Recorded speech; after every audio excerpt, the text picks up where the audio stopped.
Good evening friends. তো চলে এসেছি আমরা এখন একটা জায়গায়। তো একটা জায়গায় বলতে একটা কাজেই এসেছি। তো এটা হচ্ছে তোমার কোথায় রে এই জায়গাটা, কোথায় এসেছি ভুলে গেছি। কোথায়?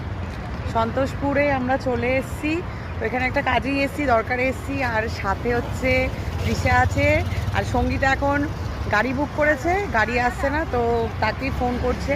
তো এখন বাড়ি যাব, বাড়ি গিয়ে আবার তোমার দোকানে যেতে হবে। তো এই একটা গাড়ি আসছে, দেখ। আরে সব নাম্বার দিলে তো মার খাবো আমরা, চুপ করে থাক না, চুপ করে থাক। তো কি বলবো, এখানে তো তোমার আমিও একটা উবের বুক করে ফেলেছি, সঙ্গীতাও একটা ইনড্রাইভার বুক করে ফেলেছি। তো দুটো ফোন দিয়ে মানে 3টে ফোন থেকে আমরা গাড়ি বুক করেছি, জানো, বাড়ি যাবো বলে 3টে গাড়ি বুক করেছি। ঠিক আছে, তো যাই হোক একটা গাড়িতেই ওঠা হবে। ওর গাড়িটা কোথায় জিজ্ঞাসা কর না, যার গাড়ি আগে আসবে। তাহলে দেখ এই গাড়িটাকে চোখে রাখ।